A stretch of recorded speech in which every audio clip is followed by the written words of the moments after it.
المشاهدين الكرام، السلام عليكم ورحمة الله تعالى وبركاته. نشرة الأخبار من الفضائية الإريترية، وفيها عمليات جراحية للعيون في أسمر،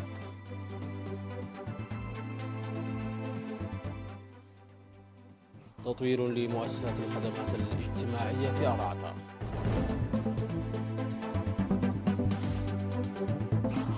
تطور في الحياة البرية في محمية قنفلهم،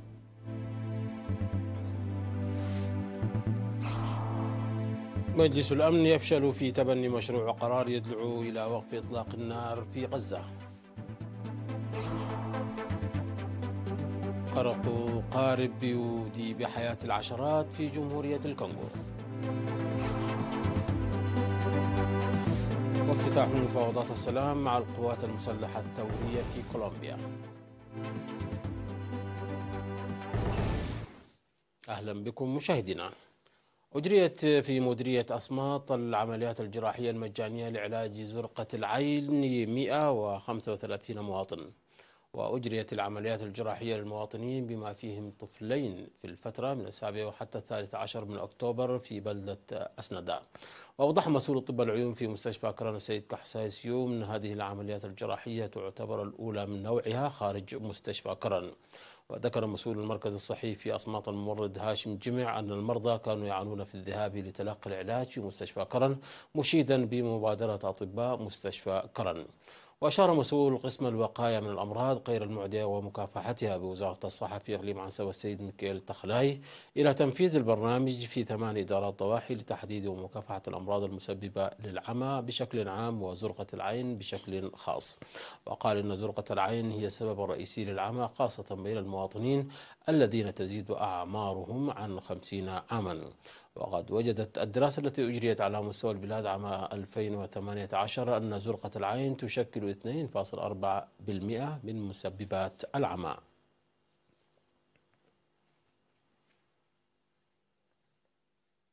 أشاد مدير مديرية أرعت السيد هبتاب قبرآب بمساهمة المواطنين في تطوير مؤسسات الخدمات الاجتماعية في مناطقهم.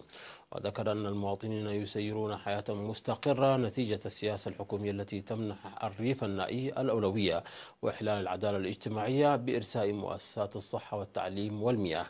وأشاد بدور المجتمع في بناء نقطتين صحيتين في بيرير وحمرتي، وبناء فصول إضافية ومساكن للمعلمين في إجرولي. وقال إن خدمة الإسعاف تقدم مساهمة مشهودة في ضمان صحة المواطنين، وضعا في الاعتبار لمواقع القرى والطرق غير المعبدة. افتتحت شركة حارات للنقل البري خط مواصلات جديد من ضاحية روباناتا إلى منقصيتو في مديرية صنعافة بعد إصلاح الطريق بمبادرة شعبية. وأوضح مدير الضاحية السيد كحساي حيلون في مراسم التدشين عن ثقته في مساهمة الطريق والمواصلات بدور كبير في حياتهم. وقال مدير مديرية صنعافة السيد إدريس محمد علي شكر أن البرنامج نفذ بمبادرة القيادة الوسطى وتعاون الشعب والجيش، وتبذل الجهود لحل إشكالية النقل. وأوضح مدير شركة حارات للمواصلات العامة بالإنابة السيد نقوسي قبرك زابهير أن الخط سيخدم إدارات ضواحي جقارو وزبا وربا ناطا ومنقصيتو. وذكر السكان أنهم كانوا يواجهون مشاكل كبيرة في النقل، وشكروا جميع المساهمين في إنجاز الطريق وبدء مواصلات حارات. وبهذه المناسبة تم التبرع بمواد تقدر قيمتها بأكثر من 75 ألف نقفة لمدارس منقصيتو الابتدائية والمتوسطة. وقدمت الشهادات التقديرية في المناسبة للمساهمين. وتبعد ضاحية منقصيتو الواقعة على الحدود الإريترية الإثيوبية مسافة حوالي 35 كيلومترا إلى الجنوب الشرقي من مدينة صنعافة. تنمو محمية قنفلون في مديرية حملمان الواقعة في مساحة 250 هكتارا تنمو جيدا بفضل الرعاية والحماية المناسبة من قبل السكان. وأفادت الخبير الزراعي يوديت هايلي مريم أن 90% من 5000 شتلة زرعت في المحمية قد نمت جيدا، وقد أضيف إليها هذا العام 7000 شتلة. وأوضح مدير الضاحي السيد محمود إدريس أن موارد الأشجار في المنطقة دمرت بسبب الحرب، مشيرا إلى فعالية الأعمال المنفذة في حماية التربة وحفظ المياه وبناء المدرجات والحواجز المائية لإعادة الوضع إلى سابق عهده. وذكرت مدير مديرية حمى المولى السيدة عائشة علي النور الوضع الجيد للأشجار القديمة والأشجار المزروعة حديثا في المحمية بفضل جهود السكان.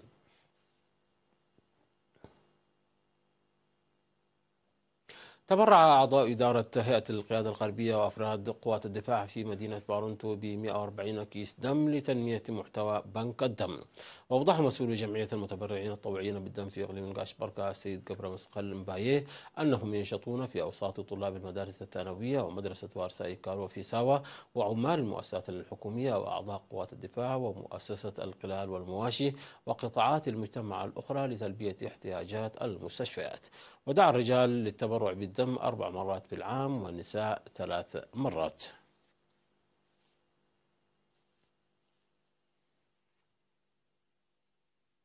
مشاهدينا، نشرتنا تتواصل من الفضائية الإريترية، لكن بعد فاصل قصير فابقوا معنا.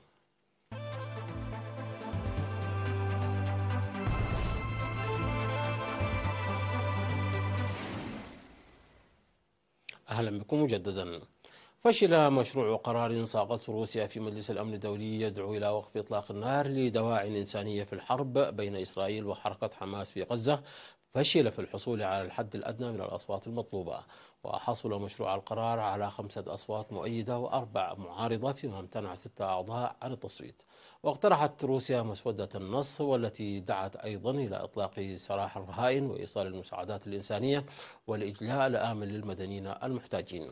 وأعلنت إسرائيل الحرب على حماس قضاة اختراق مقاتلي الحركة السياج الحدودي الشائك وتنفيذهم هجمات على مقرات عسكرية وبلدات خلفت أكثر من 1400 قتيل وفق مسؤولين إسرائيليين. وفي قطاع غزة أودى القصف الجوي والمدفعي المتواصل إلى تسوية أحياء بالأرض ومقتل نحو 2750 شخصا، غالبيتهم من المدنيين وبينهم عدد كبير من الأطفال. وقال وزير الخارجية الإيراني حسين أمير عبد اللهيان في مقابلة تلفزيونية أن اتخاذ أي إجراء استباقي خلال الساعات المقبلة محتمل، وذلك في معرض إشارته للقاء جمعه بالأمين العام لحزب الله اللبناني حسن نصر الله. قال مسؤول محلي في جمهورية الكونغو الديمقراطية أن ما لا يقل عن 30 شخصا لغوا حتفهم غرقا، بينما 167 في إعداد المفقودين بعد غرق قارب في نهر الكونغو شمالي غربي البلاد.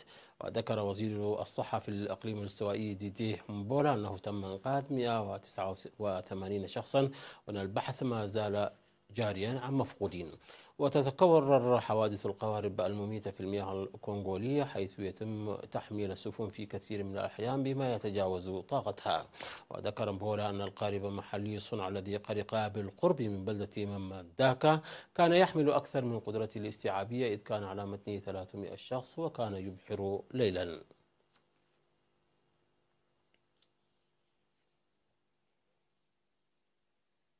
أصدرت الحكومة الكولومبية مرسوما بوقف إطلاق النار لمدة 3 أشهر مع أكبر مجموعة من المتمردين السابقين المنشقين على القوات المسلحة الثورية الكولومبية فارك في البلاد.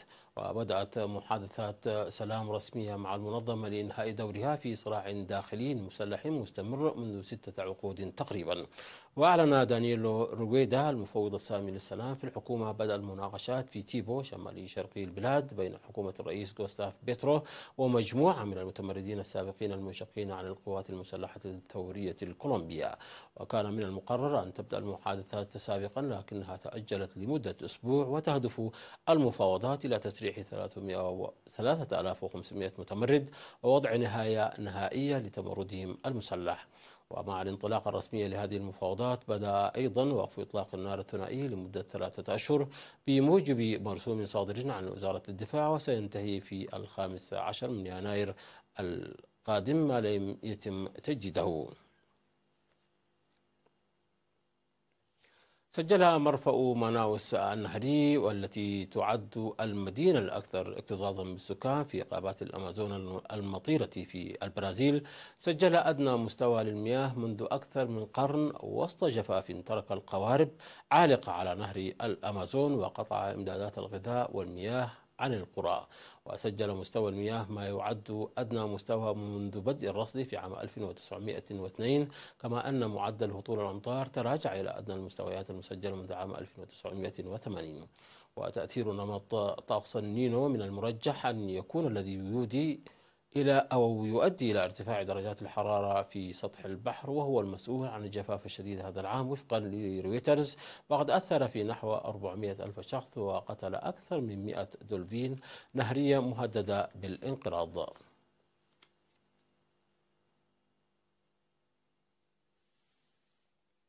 مشاهدينا، قبل الختام إليكم تذكير بأهم ما جاء في هذه النشرة من أنباء. عمليات جراحية للعيون في أصمات.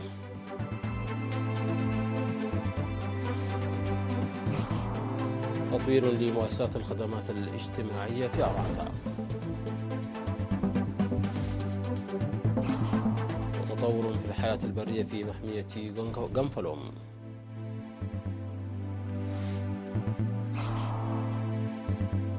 مجلس الأمن يفشل في تبني مشروع قرار يدعو إلى وقف إطلاق النار في غزة. غرق قارب يودي بحياة العشرات في جمهورية الكونغو. وافتتاح مفاوضات السلام مع القوات المسلحة الثورية في كولومبيا.